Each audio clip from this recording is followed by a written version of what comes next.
Bonjour et bienvenue dans Retour gagnant, l'émission qui a les mêmes initiales que Roland Garros. Et oui, tout ça a été très bien pensé, chers abonnés d'HBO Max, fidèles suiveurs de la chaîne YouTube d'Eurosport. Nouveau numéro aujourd'hui. Roland Garros a déjà démarré d'ailleurs avec les qualifications cette semaine. On va en parler, on va se mettre gentiment dans l'ambiance avec un invité exceptionnel aujourd'hui dans Retour gagnant aux côtés de Bertrand Millard. C'est Mansour Bahrami. Bonjour Mansour. Bonjour Anne. Merci d'être avec nous. Merci de m'inviter. On est ravis de vous avoir sur le plateau de Retour gagnant à quelques jours du début du tableau principal de Roland Garros. C'est un tournoi qui vous a forcément marqué, Roland Garros. Je suis ravi d'être là avec vous.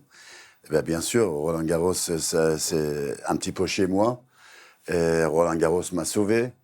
Grâce à Roland Garros, j'ai eu mes papiers ici. Voilà, c'est ma patrie et je suis très heureux d'être là. Vous avez écrit un livre, Mansour, qui s'appelle Face à Face, avec votre ami avocat, Hamid Garavi. C'est aux éditions Amphora.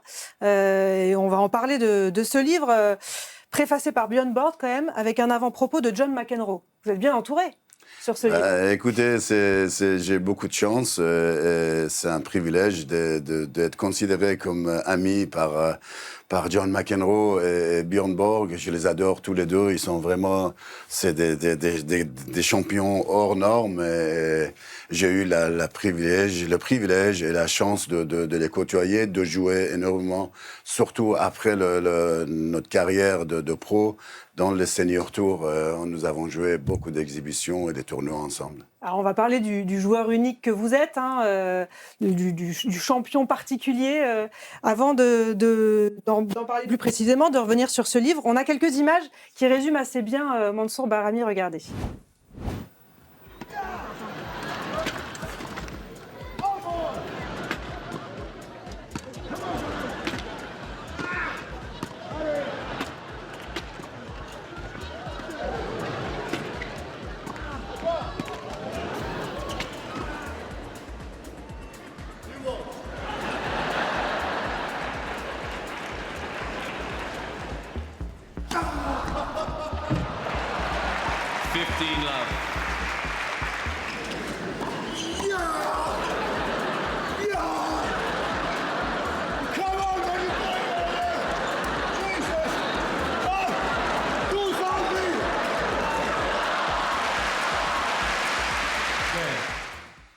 Vous auriez pu jouer avec cette raquette, Mansour ? Oh bah oui.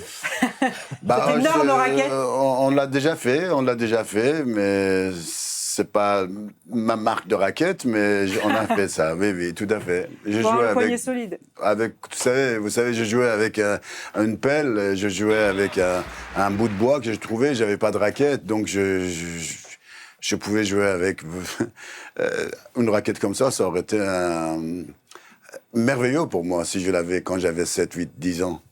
Alors moi, j'ai une petite anecdote, c'est que j'ai vu Mansour jouer, mais quand il était joueur... Avant d'être rublion des cours sur ses exhibitions, oui, il y a quand même eu une carrière. C'était les qualifs de Bercy, c'était en 1987, je me souviens parfaitement, c'était au Forest Hill de Meudon à l'époque que je jouais ces qualifs. Et donc, il y avait 3 tours de qualif, et non pas 2 comme maintenant.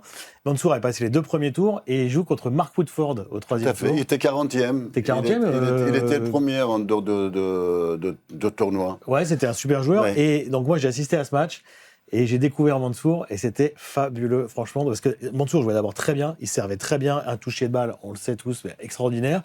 Donc déjà, il jouait parfaitement bien en indoor, mais il ajoutait déjà quelques facéties, c'est-à-dire que les 6 balles dans la main avant de servir, il y avait déjà, même en tournoi officiel, tout à fait. Le sifflement au moment où l'adversaire va servir, il y avait aussi. Oui. Il y avait les coups entre les jambes, il y avait des trucs comme ça. Donc l'adversaire, en l'occurrence Woodford ce jour-là, était quand même bien perturbé, d'abord par le niveau de jeu, mais aussi par le côté un peu fantasque. Et Mansour avait gagné, et il est rentré dans le grand tableau, où tu as joué, je crois, contre Yannick à Bercy. Tout à fait, j'avais battu Tariq Benavides, qui était 19e, et puis j'avais perdu contre Yannick.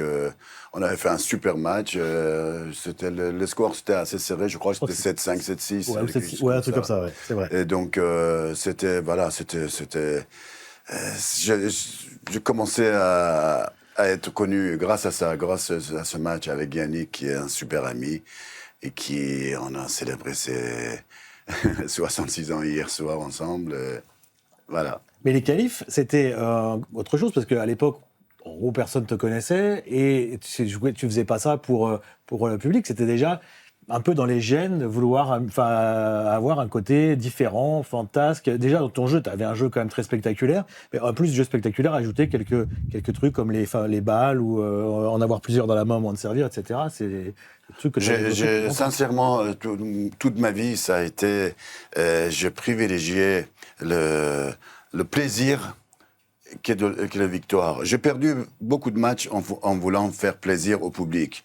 Voilà, sur le balle de match, par exemple, servir avec 6 balles ou alors servir un truc comme ça, ouais, ça m'a coûté pas mal de fois la perte. Mais le problème, c'est que moi, quand je sors de cours et les gens viennent avec le sourire, me disent Mansour, merci, on a passé un bon moment. Pour moi, ça n'a pas de prix. C'est ça. Pour moi, la victoire, c'est ça. Et ça a toujours été ça. Et les gens, ils me rendent aujourd'hui. J'ai 70 ans, je joue encore. Il n'y en a pas un joueur qui joue autant que moi dans les exhibitions. Et franchement, j'ai tellement de plaisir sur le cours à partager avec les gens que les gens, ils me le rendent très bien. Vous vous rappelez que c'est un jeu, à la base, le tennis. Tout à fait. Comment elle vous est venue, cette passion? On rappelle que vous avez grandi en Iran. Votre papa est jardinier dans un gros club de sport où il y a des cours de tennis. C'est comme ça que vous découvrez le tennis et que vous le choisissez, ce sport auquel vous n'aviez pas le droit, puisque c'était réservé aux adhérents. Aux élites, voilà. C'était réservé aux élites. Et moi, j'avais 2-3 ans, nous habitions dans les stades, on avait une petite chambre de 3 mètres sur 4, un petit peu sous terre. Et donc, je marchais partout, j'allais sur le terrain de foot, à la piscine, sur le terrain de volley, basket, tout ce que vous pouvez imaginer, il n'y avait pas de problème. Mais à chaque fois que je rentrais sur le court de tennis, on me mettait un coup de pied aux fesses et on me disait « dehors, tu n'as pas le droit d'être là ».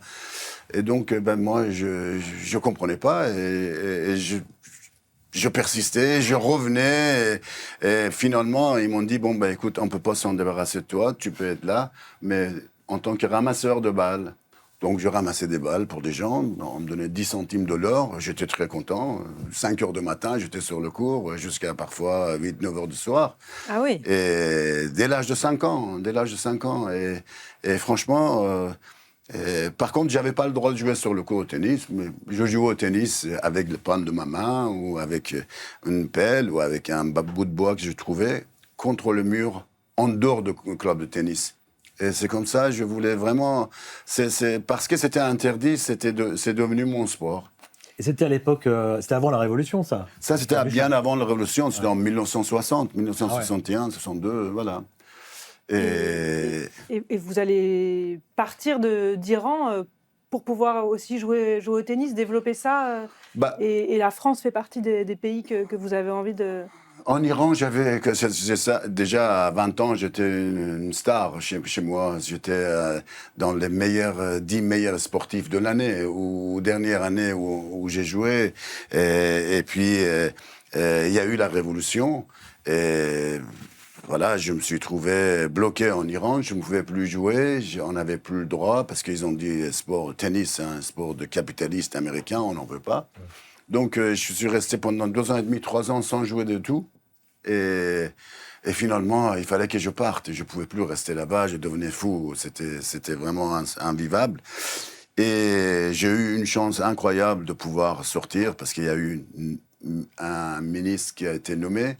Et ce ministre-là, je ne le connaissais pas, mais j'avais un très bon ami qui avait tout fait depuis l'école jusqu'à l'université avec ce ministre.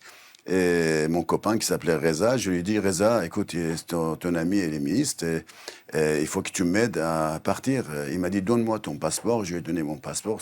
4-5 jours après, j'avais l'autorisation de quitter l'Iran, parce qu'il fallait... Les frontières étaient fermées, on ne pouvait pas sortir. Et puis, le visa pour la France et pour la Suisse, et je suis parti. Et c'était vraiment une délivrance. Pour moi, voilà, il fallait que je joue au tennis ou alors je me mettais une balle dans la tête. Voilà, sans tennis, c'était pas possible.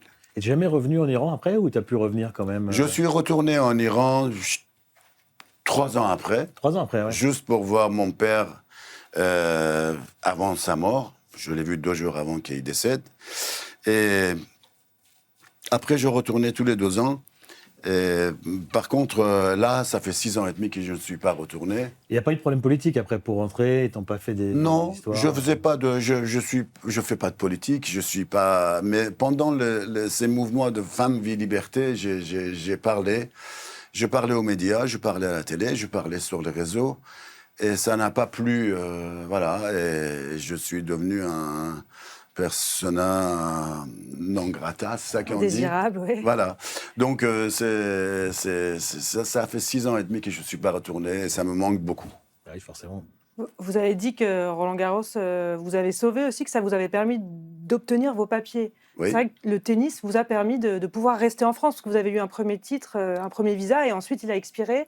Bien sûr. Et derrière, c'est le tennis qui vous permet de rester définitivement. Oui. Bah, vous savez, j'étais venu pour jouer au tennis parce qu'en Iran, c'était injouable, je ne pouvais plus. J'ai quitté l'Iran, c'était un déchirement de quitter mon pays, de laisser mes parents. Mon père, il était déjà très âgé. Et c'est la première fois que, quand j'ai quitté l'Iran, pour la première fois, mon père, j'ai vu qu'il pleurait. Et ça n'était jamais arrivé avant. À chaque fois, moi, je partais, je voyageais. À l'âge de 16-17 ans, j'ai commencé à voyager partout dans le monde. Et c'est pour ça que je connaissais la France. Je suis venu ici et mon père me disait, je suis fier de toi, vas-y, gagne, machin. Et là, quand je suis parti, on sentait peut-être que c'est la dernière fois qu'on se voit. Donc, voilà, je suis venu en France. J'avais un visa de 3 mois. Au bout de 3 mois, j'avais plus de visa. On m'a dit, on va pas te prolonger les visas. Tu as 2 solutions. Soit tu demandes l'asile politique. Tu pourras plus jamais retourner en Iran. Je dis, c'est hors de question, parce que je voulais voir mes parents. Et c'est pour ça que je l'ai vu juste 2 jours avant sa mort. Et je regrette pas. Et puis, je suis resté pendant des mois et des mois sans papier, sans domicile, jusqu'au moment où Jacques Dorfman, paix à son âme, c'était juge arbitre de tournoi de Roland-Garros, il m'a donné une wildcard. Parce que moi, vous savez, je jouais uniquement en France. Donc, je jouais avec peur au ventre. À chaque fois que j'étais sur le court, je me disais, mais est-ce que les polices, ils vont venir, ils vont dire, voilà, t'as pas de papier. Je savais, voilà. Et en ce moment-là, on pouvait vous attraper et mettre dans le premier avion et expulser. Et donc, j'avais battu 25 premières séries en jouant uniquement en France. Et Jacques Dorfman, j'étais assimilé moins 15. Quand on m'a dit assimiler mon 15, je ne savais même pas ce que ça veut dire. Oui. Donc, Jacques Dauphin m'a donné une wildcard dans le pré-qualif. Bon, j'ai gagné 3 matchs. Après, je suis arrivé dans le qualif. J'ai gagné encore 3 matchs. Là, c'est 6 matchs. Tout ça en 3 jours. Et puis, le 4e jour, je devais faire mon premier tour contre Jean-Louis Hayet, qui est un super ami, que je le connais depuis plus de 50 ans. Et donc, il était en ce moment-là, je sais pas, 4e, 5e joueur français, et je l'ai battu. Et donc, pour la première fois, les journalistes, vos collègues, sont venus me dire, voilà, Bahrami, c'est qui un Iranien qui a gagné un tour, qu'est-ce qu'il fait et tout. Et nous étions en pleine guerre avec l'Irak. Oui. Et donc, aux conférences de presse, à la conférence de presse, je dis, voilà, je suis iranien, je suis sans papier, sans domicile. Et voilà, je voudrais juste jouer au tennis ici, on ne me laisse pas. Donc voilà, si vous pouvez faire quelque chose. Et là, franchement, c'était... vos collègues, ils étaient fabuleux. Et ils ont dit, c'est inadmissible d'un gars qui veut faire du sport, on ne le laisse pas. Et j'ai eu Figaro, l'équipe. Il y a eu à l'époque, il y avait Radio 7, seule radio FM. Qui existait. Et ils ont passé en boucle mon interview pendant une quinzaine de fois dans la journée.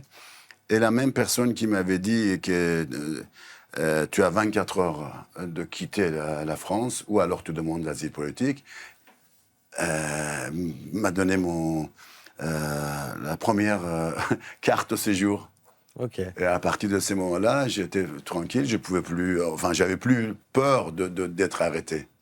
C'est là que tu redémarres un peu une nouvelle carrière. Vous pouvez jouer sans être, sans craindre d'être arrêté. Sans craindre d'être expulsé. Mais je jouais uniquement en France parce qu'avec passeport iranien, on peut aller nulle part. Même aujourd'hui, c'était un des meilleurs passeports du monde avant la Révolution. Et du jour au lendemain, c'est devenu le passeport le pire qu'on puisse avoir.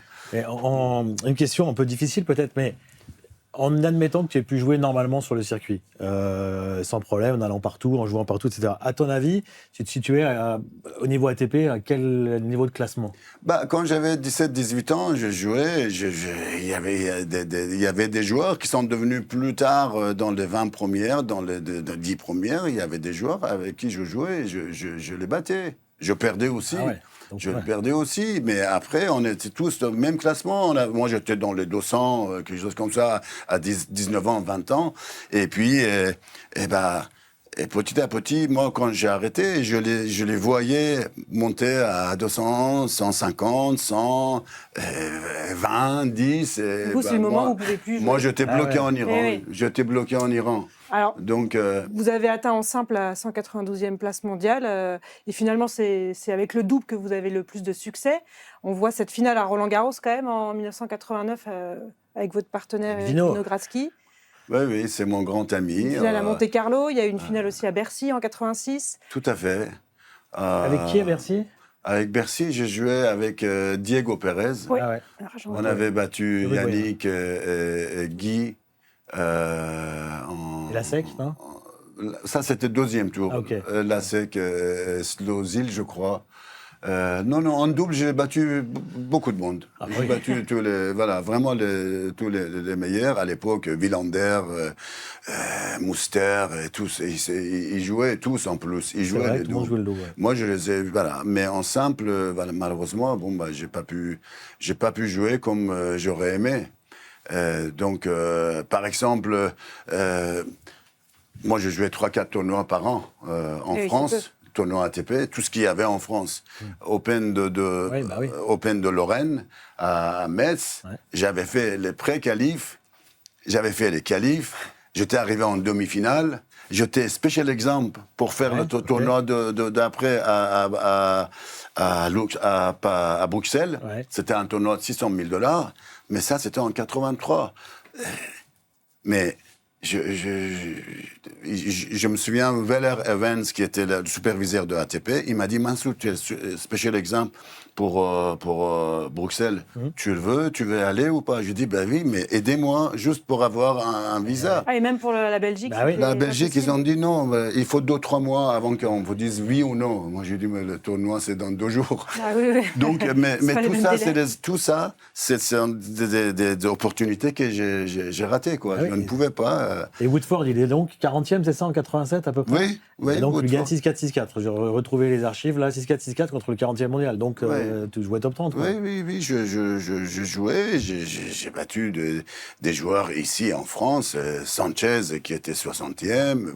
Guy, qui était 58e, 60e. Forget, j'ai battu... les Français, j'ai battu presque tous les Français, sauf Yannick. Je l'ai battu en double. Il va pas aimer ça. Mais en simple, nous avons joué 2 fois. À Bâle et à Bercy. Bercy, c'était énorme. Et après, vous avez créé ce personnage qui apporte beaucoup de plaisir sur le court. Ce côté showman, trublion dans un deuxième temps. C'est pas vraiment que j'ai créé. Moi, c'est juste que le tennis, pour moi, c'est un jeu. C'est un jeu d'enfant. Moi, je n'ai jamais eu de leçon de tennis. Personne. J'ai appris tout seul.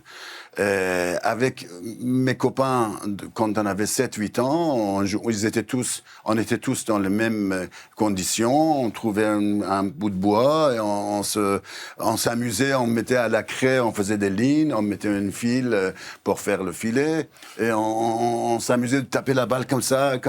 Et il y avait personne pour nous dire arrêtez ces conneries, vous jouez normalement le tennis. Et donc, ça a resté. Et puis moi, en grandissant, j'ai vu que les gens, ça les amuse, ils aiment ça. Mais moi, ça a resté pareil. C'est vrai que Euh, Aujourd'hui, quand je fais les exhibitions, j'exagère un peu, mais j'ai toujours joué d'une manière qui a été différente que les autres joueurs. Et ça fait penser un peu au Brésil en foot. Le Brésil, on disait que le Brésil, à l'époque, les joueurs avaient l'instinct, parce qu'ils commençaient dans la rue, il n'y avait finalement pas des leçons, pas des trucs, des schémas tactiques et tout, et que ça jouait un foot, effectivement, très technique, avec des beaux gestes et tout. Finalement, tu es presque le seul à avoir fait du tennis, pour être presque dire du tennis de rue, du tennis, effectivement, créatif, sans avoir eu à la base un entraîneur pour dire non, le coup droit c'est comme ça, le revers c'est comme ça, c'est assez incroyable en fait. Tout à fait. Non, mais en plus, j'ai essayé toute ma vie de faire aimer le tennis aux gens. Les gens, et ça ils viennent me voir. Rempli, oui. Des gens, ils viennent, mais toutes les semaines, à chaque fois. Il y a des gens qui me reconnaissent, parfois ça m'arrive dans la rue. Monsieur Bahrami, merci pour tout ce que vous faites. Ma femme n'aimait pas le tennis, je l'ai amenée vous voir. Elle adore le tennis, maintenant elle joue. Mon fils ne voulait pas venir, mais depuis qu'il t'a vu, il a envie de jouer. Je dis, mais c'est fabuleux. Ça, c'est à ma manière, j'essaie de promouvoir le sport qui m'a tout donné. Je crois que le match de Bercy contre Yannick, il a dû compter quand même, non? Parce qu'il y avait une grosse exposition là. C'est télévisé, c'est un deuxième tour de Bercy avec Yannick. Et il y a à la fois dans ce match le niveau de jeu, parce qu'effectivement c'est très serré, et puis je crois qu'ils ont découvert un peu, les gens ont découvert peut-être ce jour-là le personnage de Mansour Bahrami, quoi. Tout à fait, parce que là je jouais uniquement et même c'est parti au-delà de la France, parce que je jouais uniquement en France, et puis c'est pour ça qu'après les Allemands, ils ont commencé, j'ai fait un match contre Becker quand il était numéro 1 mondial, où il était très très nerveux, il savait pas quoi faire, et j'avais tout le public allemand pour moi, et je jouais avec Stitch, qui à un moment donné, il a dit, mais on est en Iran ou on est en Allemagne, c'est moi l'Allemand. Et c'était des choses qui m'arrivaient souvent dans les tournois. On m'a invité d'aller dans les pays où je pensais que jamais personne ne me connaît. Par exemple, je sais pas, en Colombie. Mais je suis arrivé là-bas, je fais une tournée là-bas, ça a été fabuleux, c'était incroyable. Et au Mexique, Brésil, partout, c'est incroyable que aujourd'hui, surtout avec les réseaux et tout, on nous connaît plus, quoi. C'est sûr. Voilà. Oui, maintenant ça existe partout, ce trophée des légendes que vous avez créé à Roland-Garros, auquel vous continuez de participer aux côtés des autres grands noms du tennis français. Et vous y êtes, vous suivez encore le tennis. On va parler un peu d'actualité. Juste, je pense que c'est le Mansour, je pense que c'est le seul joueur à avoir été invité dans les 4 grands chelems pour faire les légendes. Parce que souvent, il y a les légendes de Wimbledon, il y a les légendes de Roland-Garros, il y a les légendes de l'US Open, les légendes d'Australie. Et Mansour, il était partout, ce qui prouve bien que c'est un personnage à part. C'est vrai que je jouais partout. J'ai eu cette immense chance d'être. J'ai joué, je sais pas, au moins 20 ans aux États-Unis, US Open. Wimbledon, ils ont fait un règlement spécial pour moi où, quand on a 59 ans, on joue pour la dernière fois le trophée des légendes à Wimbledon. Ce règlement, pour moi, ça a été enlevé. Donc, je jouais à 59, 60, 61, 2, 3, 4. Aujourd'hui, 70, je retourne. Et petit astérisque sur le contrat, c'est marqué « Sauf Mansour Bahrami ». C'est classe. Non, mais c'est vraiment un privilège énorme. Moi, j'ai commencé à faire des exhibitions avec Rod Laver, avec Rosewall, avec Emerson, avec Santana, Pilic, Nastase, Connors, Borg. J'ai fait des matchs avec tous ces gens-là, et ça a été merveilleux, quoi. C'était vraiment incroyable. Et puis, les trophées des légendes, c'est moi qui a insisté pendant 3-4 ans. Patrice Clerc, qui était directeur à l'époque de tournoi de Roland-Garros, il me disait, Mansour, mais ça marche pas, vous les vieux, vous êtes nuls, ça marchera pas et tout. Et je revenais à la charge à chaque fois, et au bout de 3-4 ans, il m'a dit, Mansour, j'en peux plus de toi, allez, on va le faire, mais je sais que ça marchera pas.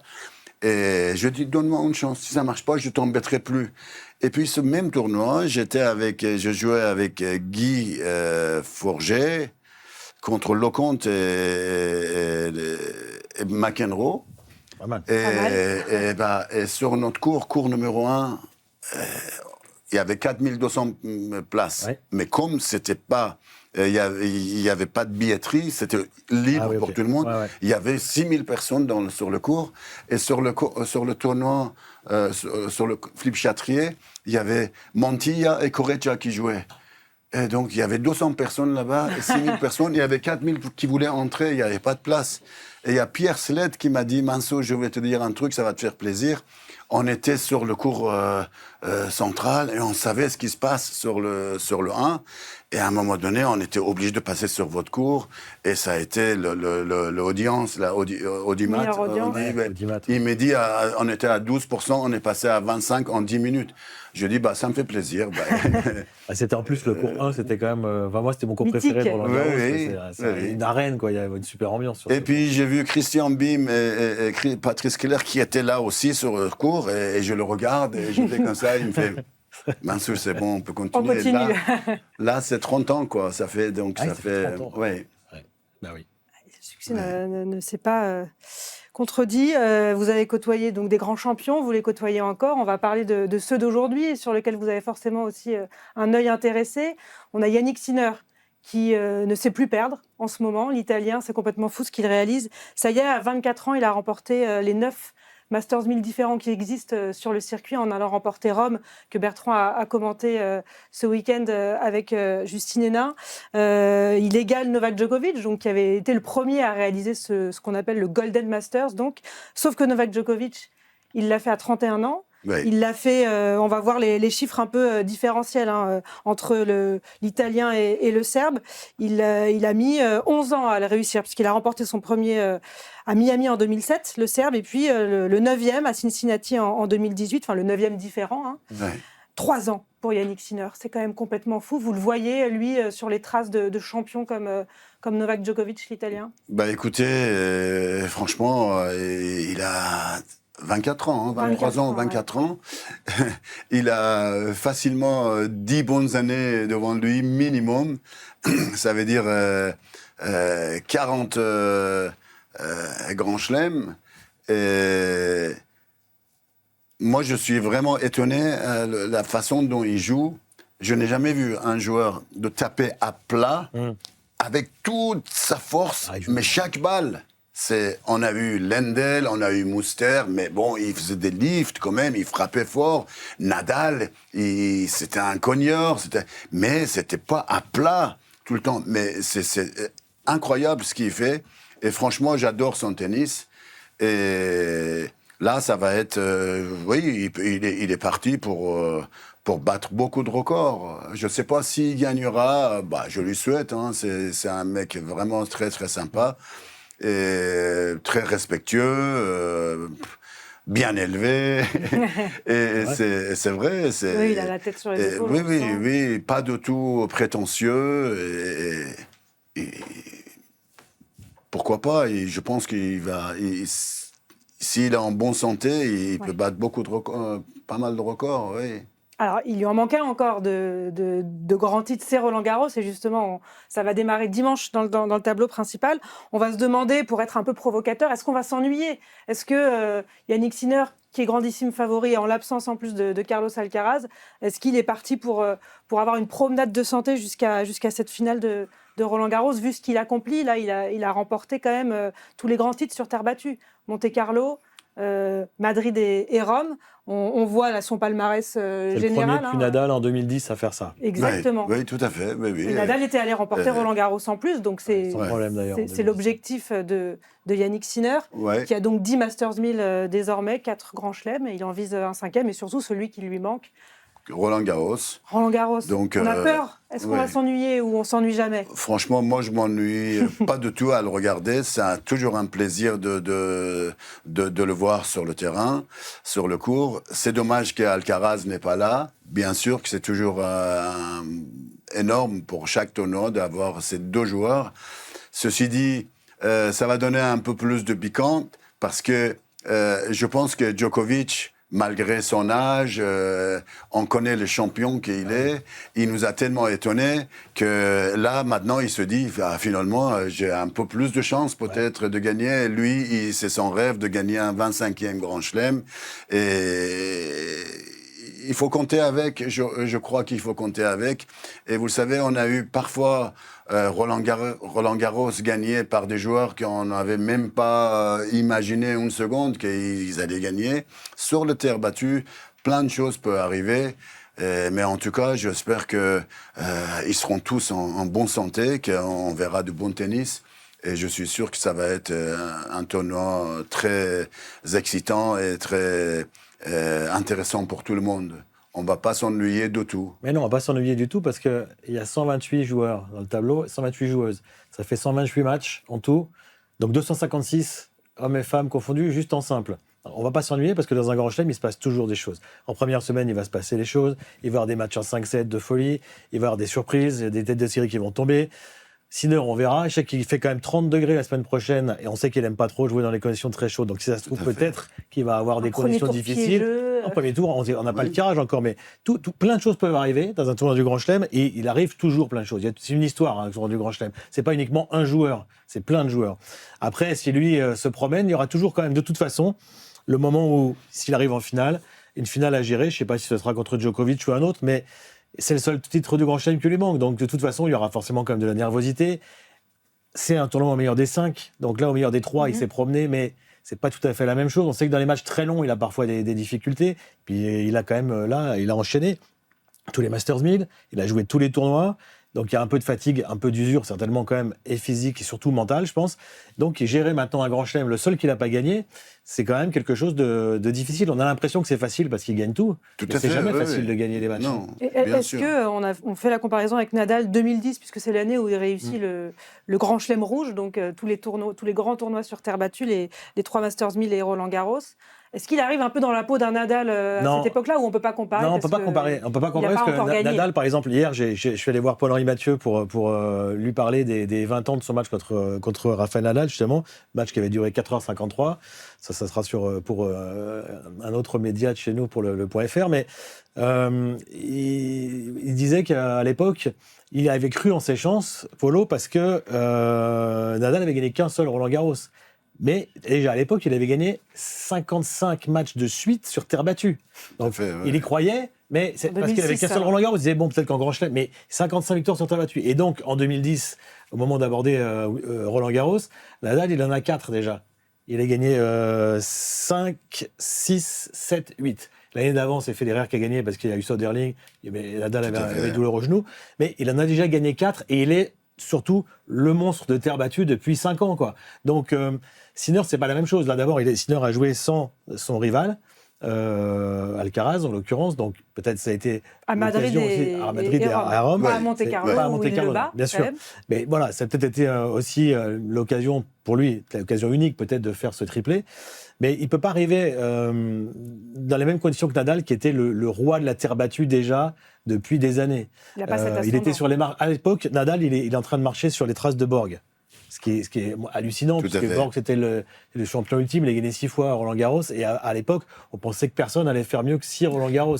Bon, il en a fait 14, c'est monstrueux. Donc on ne peut pas dire que Sinner soit il est dans la peau du favori, ça c'est clair, c'est grand favori, mais il n'a encore jamais gagné ce tournoi. Donc, je pense que l'approche mentale ne sera pas la même qu'un Nadal qui rentrait sur le court contre Nadal à Roland-Garros. Il était chez lui. Nadal, il était chez lui. Il était personne. C'était incroyable. Il entrait, c'était un conquérant. Tu voyais que c'est impossible. Ce gars-là, il peut pas perdre contre personne. Voilà. Et 14 Roland-Garros, ça le se fera jamais. Non, je vois pas. Moi, dans 400, 500 ans peut-être, mais franchement... Est-ce qu'il y avait plus de challengers à l'époque, de joueurs capables de le battre, Rafael Nadal, par rapport à Sinner, où c'est vrai que là, en l'absence de Carlos Alcaraz, on se demande quel joueur peut aller le titiller un peu.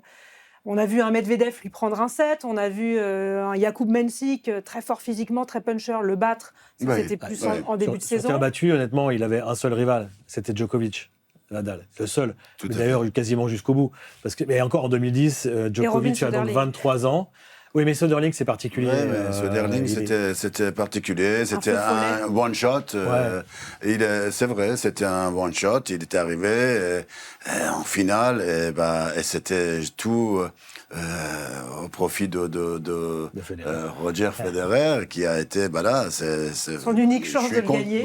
Mais je suis content pour lui. Mais il a gagné, il fallait le faire quand même.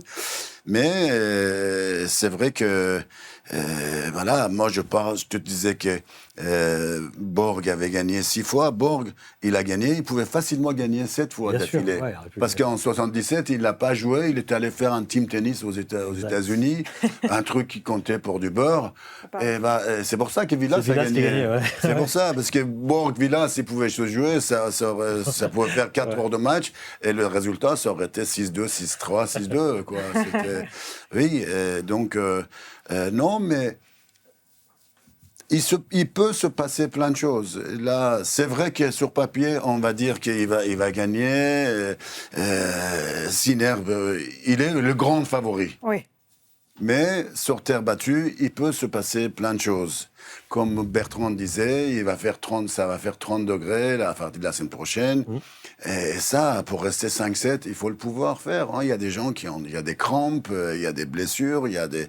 Et voilà, et tout ça, il faut prendre ça en compte. Et tout ça peut arriver. Ah, il joue un Argentin. Je leur souhaite Argentin, pas. un bon terrien. Les Argentins qui renvoient tout, ouais. qui courent partout, ils sont tous en Rodard. très bonne forme. Hein. Ils n'ont rien à perdre en plus. Ils savent tous. C'est l'homme à battre. Ça va devenir de plus en plus compliqué pour lui aussi parce que à chaque fois qu'on entre sur le court avec lui, avec Sinner ou Alcaraz, mais on n'a rien à perdre. Alors on va tout donner et sur un match, tout peut se passer. Il y en a qui ont Nadal, cette mentalité, on n'a sur rien terre à perdre. battue, le joueur On qui avait arrivait déjà en face. perdu. Non, le but c'était de gagner quelques jeux, le plus de jeux possible. Mais Oui, avec Nadal, c'est vrai. Mais quand on voit un Zverev en finale à Madrid, on se dit il a déjà perdu avant même de jouer le match contre Yannick Sinner. Il y en a d'autres peut-être plus jeunes qui ont la mentalité pour aller le chercher. Zverev, maintenant, il a l'habitude il peut arriver en demi, en finale, et le pauvre, moi, le meilleur match qu'il a fait, pour moi, c'est son meilleur match, c'est il y a 2-3 ans, pendant le Covid, quand il a abandonné à troisième set contre Nadal. Ouais, je crois que c'était encore au deuxième set, non? Tie-break du deuxième, je crois. Hein. C'était deuxième ou troisième, je crois. C'était un set partout, tie-break troisième. Il s'est déjà à plus de 3 heures et demie. Il se fait la cheville. Et franchement, moi, j'ai vu son meilleur tennis qui était joué ce jour-là. Et donc, oui, à force de perdre en finale, en demi-finale. C'était au deuxième set, Bertrand a raison. Fin du deuxième. Le break du deuxième. Pardon, Bertrand. Ah non, il n'y a pas de souci. Donc, oui, mais ils étaient déjà à deuxième set et c'était déjà plus de 3 heures. Ça promettait un sacré combat. Oui, et c'était dommage que c'était arrivé. Et c'était uniquement ce match-là, il pouvait éventuellement gagner s'il n'était pas blessé. C'est vrai. Ouais, c'est pas, hein. Oui. Si c'est pas Nadal qui aurait encore remporté ce combat fou, on espère qu'il y aura des challengers pour Yannick Sinner. On espère aussi peut-être que le tirage au sort permettra à Novak Djokovic d'être dans l'autre partie de tableau, puisque c'est aussi ce que les gens ont envie de voir. Et puis Roland Garros, c'est aussi un tournoi. Et Arthur Fils aussi, c'est possible. Arthur Fils aussi, oui. Ouais, parce que s'il arrive trop tôt contre Sinner, c'est pas forcément bon. C'est un tournoi féminin, c'est presque plus ouvert. Chez les filles cette année, Mansour, là on a des championnes qui deviennent de plus en plus régulières. Sabalenka qui réalise le double Sunshine à Indian Wells Miami et puis Bien derrière sûr. sur terre battue a donné moins de garanties. On a Iga Swiatek qui est en train de bien revenir, une Elina Svitolina qui va gagner à Rome qui peut être aussi une outsider intéressante. Il y a la tenante du titre, Coco Gauff. C'est intéressant de voir ces joueuses qui gagnent beaucoup, ça s'équilibre tout en haut de ce classement chez les femmes. Tout à fait, ça se rééquilibre. C'est vrai que Sabalenka, l'année dernière, on a vu il y avait beaucoup de vent sur le court et elle n'a pas supporté, elle n'a pas arrêté de critiquer le vent, les fourgons et tout. Et Coco Gauff qui était resté comme ça. Et j'étais très content pour Coco Gauff de gagner le tournoi parce qu'elle est restée vraiment concentrée. Parce que le vent et les conditions, c'était pour les deux pareil. Ça fait partie du jeu. Il faut, on est professionnel. Vous êtes des joueuses professionnelles. Et vous êtes entraînés pour ça. Donc, il ne faut pas aller trouver des excuses. Et c'est vrai qu'ils sont un tel qui arrive forte aussi. C'est Svitolina, pareil. Et tout ça, ça va faire qu'on verra peut-être un grand tournoi féminin de Roland Garros cette année. Je l'espère en tout cas. C'est très ouvert. Il y a Rybakina aussi. Rybakina, oui, qui c'est très ouvert chez les a filles. gagné à Stuttgart. Plus ouvert que la plupart des grands chelems récents. Parce que c'est vrai qu'en Australie, Sabalenka était quand même favorite. Sur dur, elle est vraiment favorite. Là, Swiatek, normalement, est largement favorite sur terre battue, mais elle arrive sans avoir gagné de tournoi. Donc, elle va mieux, mais est-ce que ce sera suffisant pour aller au bout à Roland-Garros ? Pas sûr, avec son état de confiance actuel, quoi. Donc, on va voir, mais effectivement, ce tournoi-là est très ouvert. Et pour revenir sur les conditions de jeu, c'est souvent d'ailleurs les meilleurs tennistiquement qui s'en sortent. Moi, je me souviens d'un US Open 2012 où jamais j'ai vu autant de vent dans un tournoi, à partir des quarts de finale et des demi. Et la demi, c'était Murray et Berdych. Berdych avec son lancer de balle très haut. Il n'avait rien pu faire. Il s'est fait laminer par Murray. Et la finale, Murray-Djokovic, dans des conditions aussi dantesques. Et Murray avait gagné. Murray était très bon avec le vent. Tout à fait, c'est vrai. Il était très bon tout court, mais c'est vrai qu'il a eu la malchance, comme beaucoup d'autres, comme nos joueurs français, de tomber en même temps que Nadal, Djokovic et Federer aussi. Il a réussi à en grappiller quelques-uns. 3 quand même, et un bon petit paquet de Masters 1000 aussi. Masters 1000, Masters, 14, je crois. Il y aura des histoires dans ce Roland-Garros. On pense au retour de Loïs Boisson, aussi la Française qui a rappelé son ancien coach, Florian Renet, avec qui elle a vécu donc, cette épopée incroyable jusqu'en demi-finale l'an dernier à Roland-Garros. Elle a un peu tâtonné au niveau de ses coachs et finalement elle choisit de retourner vers quelqu'un qui la connaît dans une période difficile. C'est un choix... qui vous semble logique quand on n'est pas bien de se tourner vers quelqu'un logique, qui a vécu, parce que finalement, on se dit, j'ai fait mes meilleurs résultats avec cette personne, pourquoi pas rester avec ? Et c'est vrai que je lui souhaite vraiment qu'elle sera en pleine forme, bonne santé surtout, parce que la pauvre, depuis l'année dernière, elle a fait quoi ? 2 matchs, 3 matchs ? Elle a gagné Hambourg après Roland-Garros, elle a gagné un tournoi donc à Hambourg, mais après, effectivement, il y a eu des mois et des mois sans compétition. Elle est revenue de la compétition il y a 2-3 semaines, là, c'est tout. Oui. Et là, je lis dans la presse qu'elle est en pleine forme là en ce moment, et j'espère que ça va continuer à être comme ça, qu'elle reste sans blessure, sans pépin, et qu'elle puisse aller. Et c'est vrai qu'ici, si elle reste bonne santé, bien, en pleine forme, avec le public, tout le monde l'attend. Elle est un peu, depuis l'année dernière, elle était adoptée par tout le monde, et elle sait qu'elle sera soutenue par tout le monde. Ce qu'elle a fait l'année dernière, c'est un exploit immense. On ne se rend pas forcément compte, mais une demi-finale de Grand Chelem, quand on est à ce classement-là, quasiment inconnu, quasiment 400, et devant son public. En France, c'est exceptionnel. Elle a quand même battu Pegula, notamment. Elle a fait un tournoi complètement dingue. C'est un tournoi, si on doit faire un parallèle avec un autre joueur français, ça rappellera Christophe Roger Vasselin en 1983, qui fait demi-finale en battant Connors, numéro 1 mondial, en quart, et avant Guntart, Luna, des joueurs qui étaient des super joueurs, qui étaient top 20, quoi. Donc, il avait perdu contre Yannick Noah en demi-finale, mais c'était déjà un exploit immense, parce qu'il n'était pas connu non plus, mais il était quand même peut-être 60e mondial. Alors que là, elle arrive... Il était 361e mondial. Oui, 360e, arrivé en demi-finale, aussi, c'est que... Moi, il y a une chose que je dis à nos joueurs, aux jeunes joueurs, je dis, mais vous êtes là, vous n'avez pas besoin de mettre les tensions, pressions supplémentaires, parce qu'il y en a beaucoup de... on est là, tout le monde... oui, mais tu as la chance d'avoir tout le monde avec toi. Juste va sur le terrain et plaisir de jouer. Et essaye de faire plaisir à tout le monde et essaye de prendre ça comme un avantage, pas comme un désavantage. Vous l'avez ressenti, vous, déjà, la pression ? Moi, il y a plus il y a du monde, mieux je joue. Franchement, ça c'est fabuleux. Ça c'est fabuleux d'avoir le public avec soi. Et ça c'est moi, j'ai eu une chance incroyable parce que partout où je vais, les gens... Je suis allé dans les pays où personne ne me connaissait. Au bout de 3 jeux, 2-3 jeux, j'ai senti que tout le monde m'applaudissait, qu'ils étaient tout le monde pour moi. Est-ce qu'il se passait quelque chose ? Parce que je vous dis, j'essaie de faire plaisir. Pour moi, ça a été... faire plaisir, c'était mon problème, enfin non, pas problème, objectif premier. Est-ce que, une petite question, là, je sors 2 secondes de Roland Garros, mais est-ce que tu te reconnais un peu dans des joueurs comme Bublik, comme Nick Kyrgios, comme des joueurs qui, comme ça, font aussi des services à la cuillère, Corentin des facéties, des choses... Corentin Moutet, ouais. Oui, d'ailleurs, Bublik, depuis qu'il fait un peu moins, il gagne plus. Bah oui. Voilà, moi, C'était pareil. Des gens me disent, Mansour, ça devient trop sérieux et tout. Comment ils sont... Je dis, bah oui, s'ils font comme moi, ils vont pas gagner. Hein. Si Nadal essaie de faire... Le niveau de tennis, c'est exceptionnel. Ces 20 dernières années, ça a été incroyable.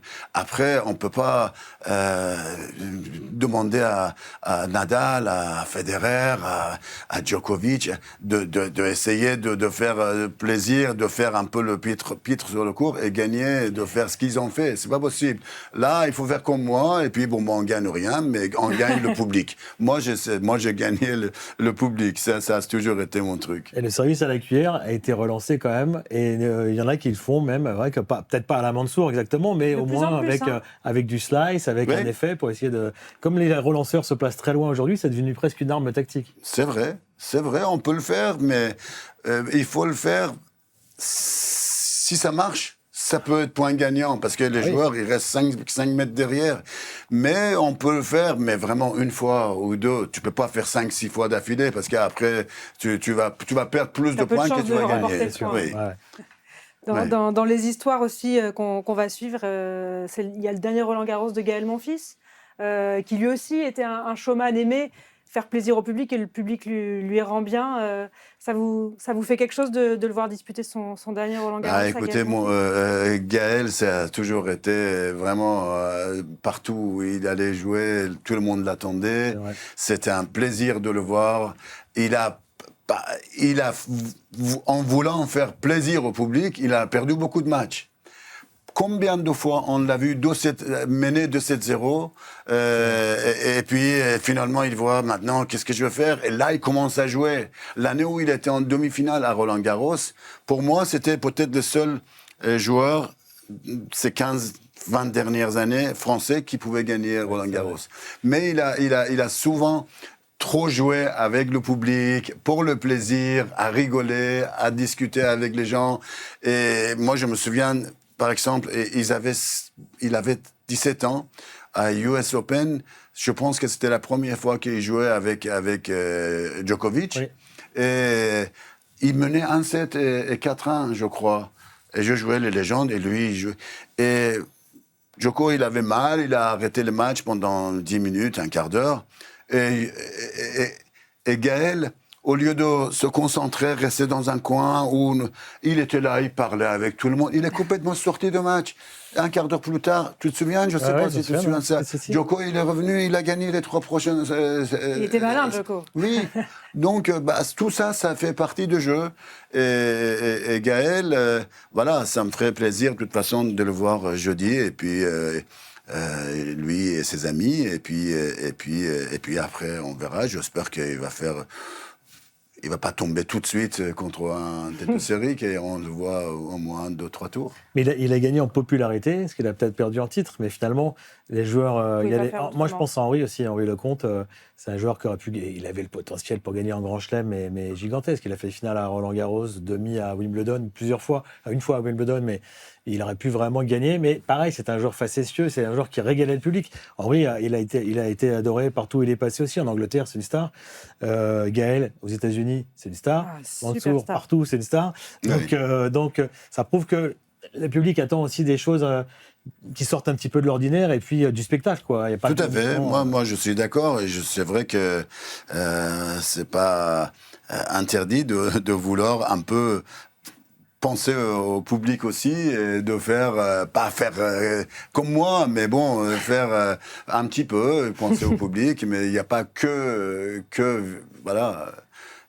Le problème, c'est que, c'est pas un problème. Avant, les joueurs, ils jouaient vraiment pour le plaisir. aujourd'hui, avec les prix, les gains qu'on a dans le tournoi, les points, les sponsors, c'est devenu beaucoup plus professionnel. Oui, bien sûr. Mais je pense que si on fait un petit micro-trottoir dans la rue et qu'on dit aux gens, on vous donne un prénom, Mansour, ça vous dit quelque chose? Je pense que tout le monde connaît Mansour Bahrami. Il va dire Mansour, c'est le gars qui joue au tennis là et qui fait des facéties. Et ça, c'est quelque chose de. C'est presque une marque, un truc que tu as réussi à déposer. Bon, il y a la moustache aussi, hein, mais ça, c'est son fils qui l'a récupéré pour la marque de vêtements. Mais Mansour, voilà, on n'a même pas besoin de dire le nom de famille. Je pense que Mansour, en France, ça suffit, on sait qui c'est. Dans les meilleurs, il y a Alcaraz, qui a ce côté aussi plaisir. Bien sûr. Oui, mais il a un envie de jeu partager avec le public, il a le jeu pour, et on le sent que lui, c'est son moteur aussi. Mais ça gagne. même lui, ça l'a fait perdre. Ça l'a fait perdre quelques matchs. Pas énormément, mais quelques matchs. Et c'est vrai qu'il apprend aussi. Le fait d'avoir son coach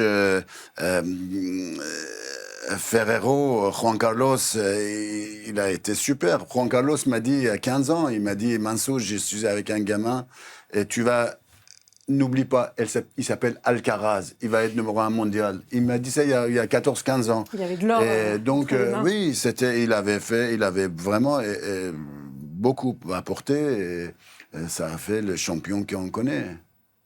En parlant de Gaël Monfils, je vous recommande la série de Cyril Pomereau sur Eurosport.fr qui revient sur la carrière du champion français. Il y a déjà 2 épisodes qui sont en ligne, donc je vous recommande, c'est passionnant, ça nous rend déjà nostalgique de sa carrière. Et en parlant de joueurs français, il y a un autre joueur français qui a un petit message pour vous, Mansour. Écoutez, regardez.